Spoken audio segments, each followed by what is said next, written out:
Uma pesquisa realizada pelo Instituto Brasileiro de Estatística e Geografia em 2016 aponta que enquanto em 1945 a expectativa de vida no Brasil era de 43 anos, a média atual fica em torno de 75 anos.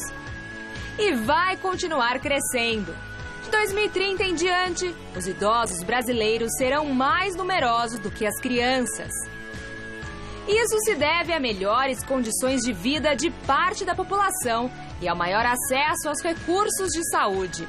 A pesquisa mostrou também que a expectativa de vida dos homens, 72,9 anos, foi menor do que das mulheres, 79,4 anos. Portanto, se você tem hoje 20, 30 ou 40 anos, deve se preparar para uma velhice bem longa. Mas será que é possível envelhecer com qualidade de vida? Sim, é possível. A maneira como o corpo humano envelhece depende em partes dos laços genéticos que o ligam à família, mas não resulta exclusivamente deles. A rotina, o estilo de vida, o exercício e os hábitos alimentares têm um impacto muito forte e são decisivos no nosso envelhecimento. Tá aí, a gente vai entender todo esse trabalho. Mandem perguntas, porque o tema é muito interessante. Com a gente hoje, ela que é médica do esporte e especialista em envelhecimento saudável, doutora Júlia Gouveia, bem-vinda. Tudo bem? Bom dia, tudo jóia. Prazer tê-la aqui. Prazer. Olha, a primeira pergunta que eu tenho para te fazer, e até contando para o pessoal o nome, eu não citei o nome, então eu vou pedir licença que eu vou lê-lo para não falar uma palavra de forma errada, é telomerase. O nome, então, do exame é telomerase, exame que revela a idade do nosso corpo. Doutora, conta pra gente, então, o porquê deste nome e se é um exame genético, considerado é quando a gente está falando de tipos de exame, se ele entra na categoria, enfim, de exame genético. Bom, eu vou contar um pouquinho a história do telômero, né? Que, na verdade, o telômero, ele foi uma descoberta que ganhou o Prêmio Nobel do ano de 2009. E, na verdade, o que foi descoberto é que o telômero é uma capinha protetora do nosso cromossomo. Tá. E aí, conforme a gente vai envelhecendo e a nossa célula vai replicando, essa capinha, ela vai encurtando e danificando. Então, assim, para fazer uma analogia bem simples, é como se a gente tivesse um cadarço de tênis e no cadarço a gente tem aquela pontinha de plástico. Tá. Aquilo ali é o telômero. Então, conforme vai multiplicando as células, que nossas células normalmente replicam de 50 a 80 vezes, aí quando dá nesse intervalo de número, acaba a capinha. E aí é quando a célula fica, o cromossomo fica senescente, fica velho, e aí ele perde a função. Puxa vida. Então a gente consegue, o exame da telomerase, o exame do telômero, ele consegue falar quanto tá a nossa capinha. Se ela está inteira, se ela já está curtinha, quanto que essa célula ainda vai viver. Tá. E com isso ele consegue falar pra gente qual que é a idade do nosso corpo. Se a nossa idade de nascimento condiz com a idade que o nosso cromossomo tem. Olha, que legal isso. Exatamente. Só que, falando um pouco desse impacto na nossa qualidade de vida e até nesse processo de envelhecimento, porque vai acontecer, então, claro, de em determinado momento, ele se romper, enfim, não termos mais essa capinha, Isso. né? Existe algo que possa prevenir? Então, a ideia é descobrir. Sim. E enquanto temos, prevenir ou pelo menos fazer o possível para que ele se degrade cada vez menos. Isso, é possível a gente fazer isso sim. Então, é algo que a gente já vem falando há muito tempo e que as pessoas estão se tornando mais conscientes em relação a isso, mas são hábitos de vida.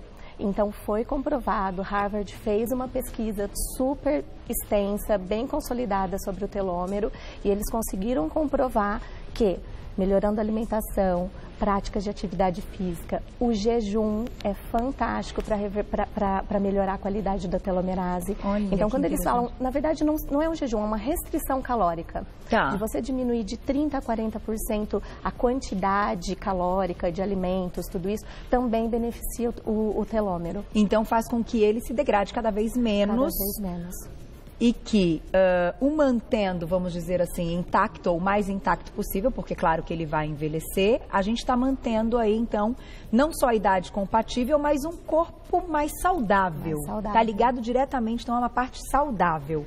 Porque quando a gente fala em retardar o envelhecimento, a primeira coisa que as pessoas pensam, falam assim, mas eu vou ter 50 anos com cara de 30, vou parecer uma menininha. Não, isso não, ainda a medicina não descobriu isso. Na verdade, é biológico, então é genético, é dentro do seu cromossomo, então é a forma como o seu corpo vai responder para as doenças, o quanto um Alzheimer vai retardar para aparecer, uma osteoporose, uma doença cardiovascular. Então é um funcionamento interno, então você vai revertendo tudo isso. Então, com o exame da telomerase, você consegue falar tudo isso. É tipo entender a vitalidade, é estar se sentindo muito bem numa fase que normalmente a maioria das pessoas está já não se sentindo tanto. Exato. Isso. Então, é retardar um pouco tudo isso. A gente vai colocar umas imagens para você explicar, por favor, doutora, do cromossomo. Porque para o negócio chegar nessa conclusão, gente, olha lá o nosso cromossomo. Aprendemos aí na escola.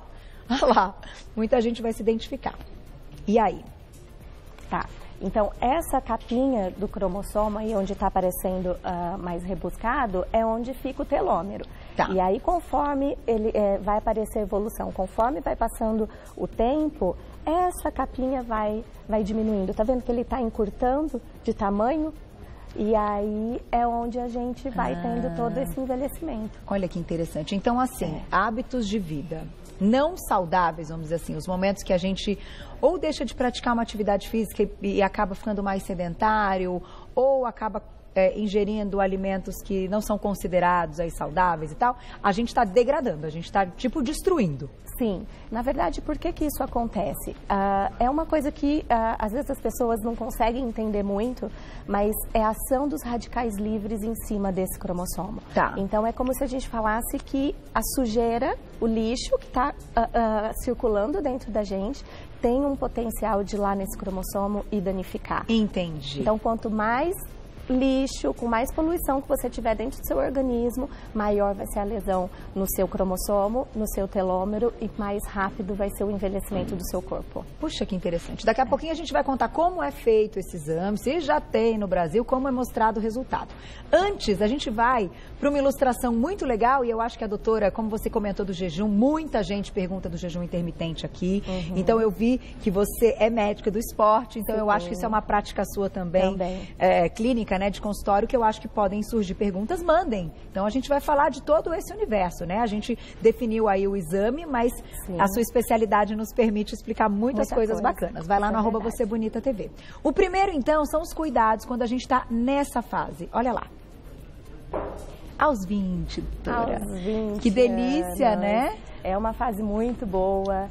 É uma fase de transição para a mulher, porque ela já saiu da adolescência e ela está numa fase onde ela tem que lidar com os compromissos de escolha profissional, com a vida social e interação de tudo isso, transformações do corpo. É quando, geralmente nessa fase também, ela já começou a ter uma vida sexual ativa. Então, tudo isso ela tem que encaixar, porque é um período mesmo de transição e ela tem que entender essa transição do corpo. Esse momento. momento. E às vezes não é tão simples, porque as meninas e meninos também acabam estudando e trabalhando, fazendo o estágio, e aí é uma rotina mais cansativa, que às vezes impossibilita uma atividade física. Tem dica para esse momento, doutora? Tem. Eu falo que essa fase da vida é muito importante, porque como está no auge, no pico da produção hormonal e de todas as funções orgânicas do corpo, a mulher que se preparar nessa fase vai ter uma evolução muito boa. Uhum. Primeiro porque o que ela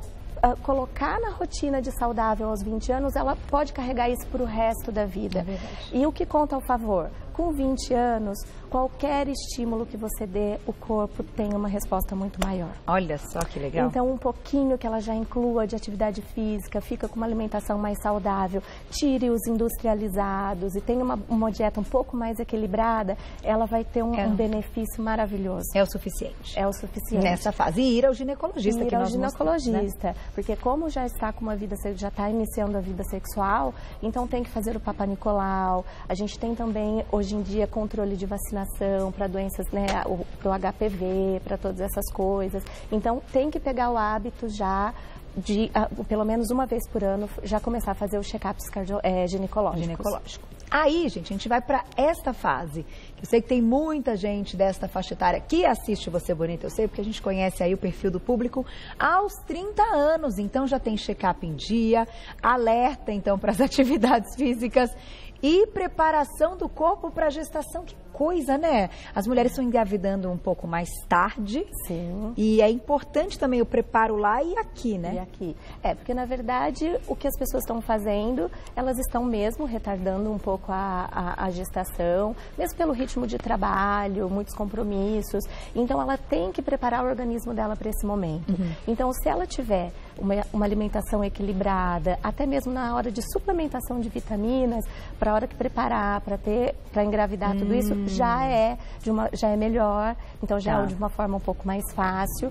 E também a gente tem que lembrar que o esforço que se ela não fez com 20 anos de dieta e de atividade física, com 30 anos ela tem que começar a repensar. E aí, talvez é um pouquinho mais de trabalho, mas ele tem que ser colocado. Tem que ser colocado. Eu falo que tem duas coisas na vida que conforme a gente vai passando os anos e envelhecendo, quem nunca fez tem que começar a fazer e pensar. É atividade física e melhorar a alimentação. Quando a gente fala de atividade física, Carol, muitas vezes as pessoas falam assim, mas eu não tenho intuito de virar garota fitness. Não é isso, a gente tem que pensar em saúde. Então, assim, quando que a gente sai do sedentarismo? São 2 horas e meia de atividade contínua semanais. Semanais, não tá indo 2 vezes na semana na academia, só consigo 1 horinha 2 vezes. Ainda tem que repensar, porque a gente ainda não saiu daquela fase do sedentário para o wellness, que a gente chama. Então, tem que fazer uma forcinha, tem que ir aumentando um pouco o estímulo, né, de atividade. Eu concordo com você. E você sabe que é interessante? Que às vezes as pessoas falam, mas não é muito. Gente, 4 horas por semana, 3, no mínimo 2,5. Então, quem faz 4, tá num lucro legal, não é um excesso. Não é um excesso. Agora, a caminhada entra neste plano, porque muita gente fala assim, não, eu faço minha caminhada. Até que ponto a caminhada, ela também é algo que pode nos ajudar nesse processo de envelhecimento de uma forma que dê resultado? Que dê resultado. Olha, a caminhada entra, mas o que eu mais vejo na minha prática clínica é o quê? É aquela pessoa que fala assim, mas eu ando 15 minutos para ir para o meu trabalho e volto caminhando. Então, assim, a gente não pode considerar muito isso, porque se a pessoa não tiver com o sapato adequado, se o estímulo não for contínuo, então ela vai andando e vai parando em toda a esquina e todas essas coisas, então a gente não pode considerar. Eu recebo muita pergunta das mulheres falando, mas eu limpo a casa, eu sou dona de casa, eu me exercito o dia inteiro. Também a gente não pode considerar, porque o estímulo não é o mesmo. Tá? Então, assim, a caminhada ajudaria, desde que tivesse, sim, uma frequência, um preparo para isso, roupa adequada, sapato adequado, tudo isso entraria sim. Mas nessa faixa aí dos 30 anos, uma esteira com uma velocidade um pouquinho mais alta já é melhor. Já é melhor, porque você consegue intervalar a inclinação, a frequência, então você pode colocar um pouquinho mais rápido, depois você volta, né? Então faz toda a diferença. Eu sinto que as pessoas têm assim uma certa resistência e que as coisas simples já na cabeça entram como é o suficiente, né? E aí a gente nota que as pessoas podem ser ativas, porém sedentárias.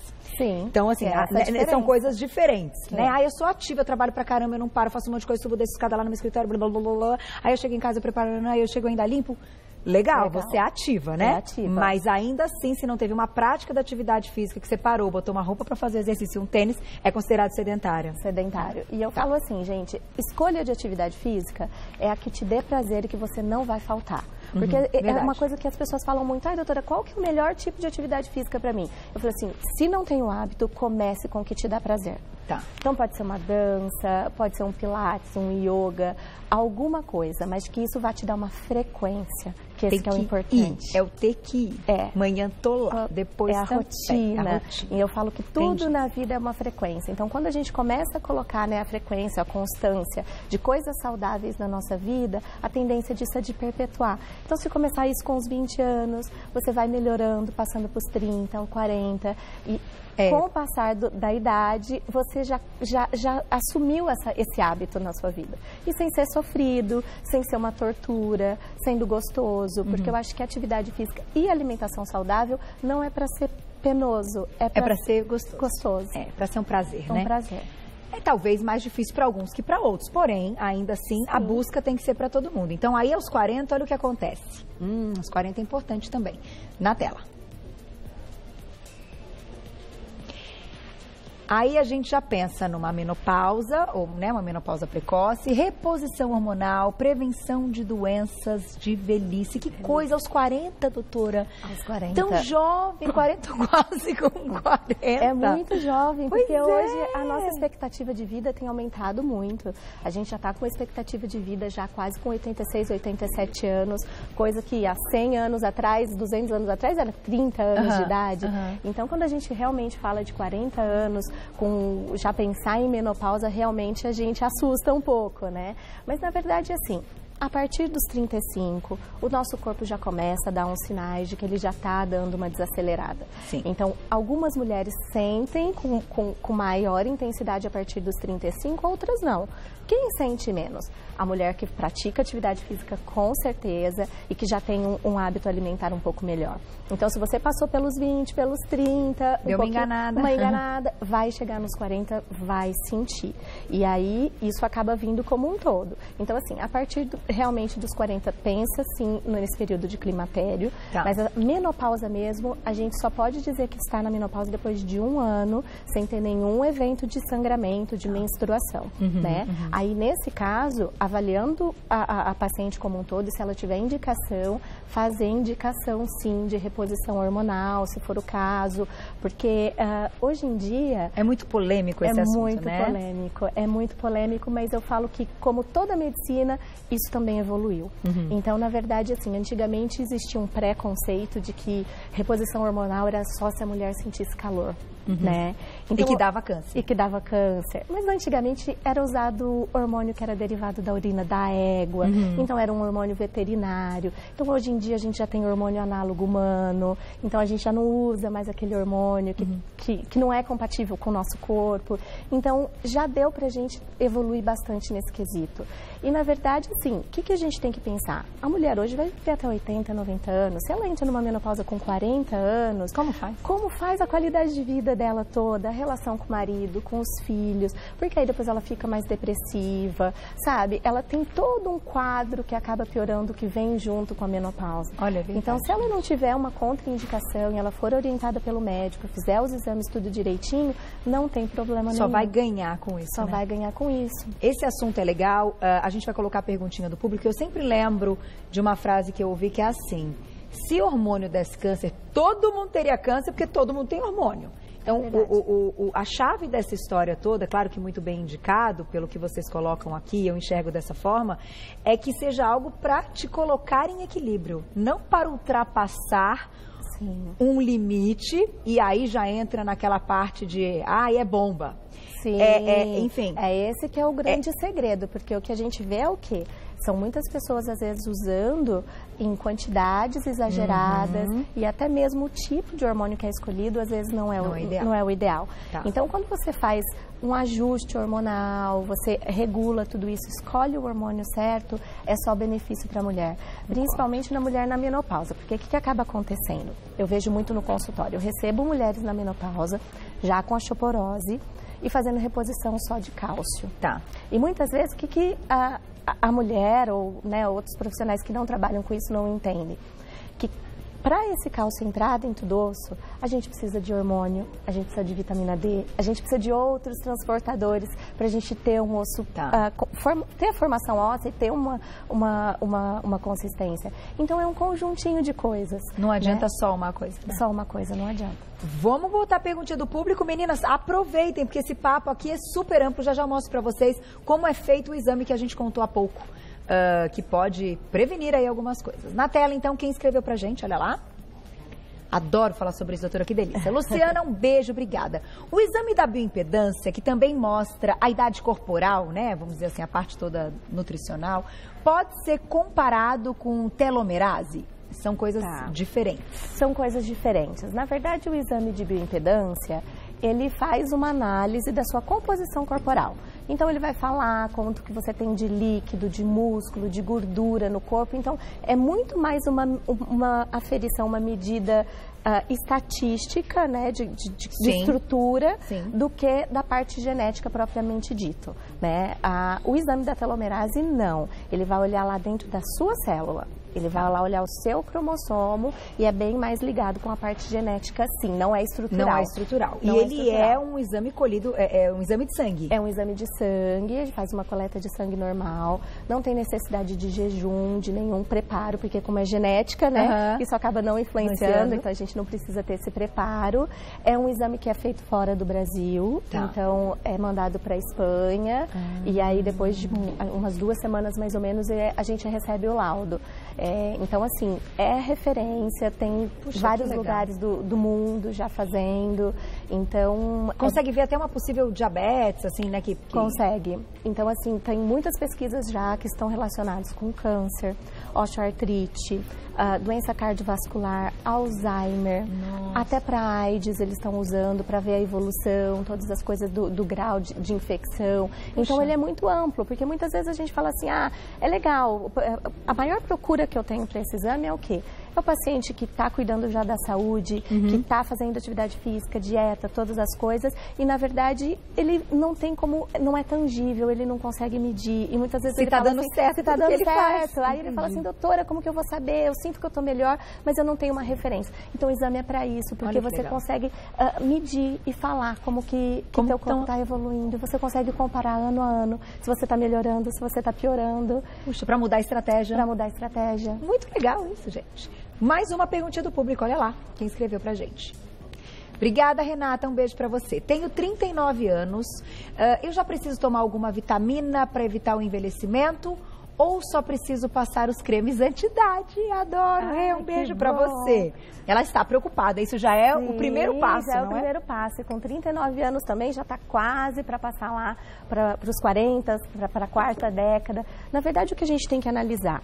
Tem que ver se a alimentação da Renata é muito desbalanceada, se está muito desigual a quantidade de proteína, gorduras, aminoácidos, fibras. Porque se realmente tiver, tem que ter um ajuste alimentar, né? Isso que eu falo que não é só o suplemento, eu acho que inserir a alimentação, tudo isso é muito mais importante que o suplemento em si, mas pensando no que eu acabei de falar, que o radical livre danifica a capinha do cromossomo, com certeza uma vitamina C, cúrcuma, tem vários antioxidantes, resveratrol, várias coisas legais que ela poderia sim já colocar na rotina dela, um colágeno, para ela já ter um benefício em relação a isso. Doutora, só para a gente encerrar, quando a gente diz aí o que vai depor contra, a gente já entendeu que não praticar atividade física é uma das coisas. Sim. Em relação à alimentação, para você, quais são os principais erros para a gente fechar? Principais erros? Açúcar e farinha refinada.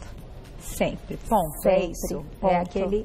Eu acho que é o mais... O sódio também? O sódio também. Tirou do saquinho, veio pronto, todo processado. Cuidado. Porque geralmente vem gordura vegetal, vem a farinha refinada, vem o açúcar refinado.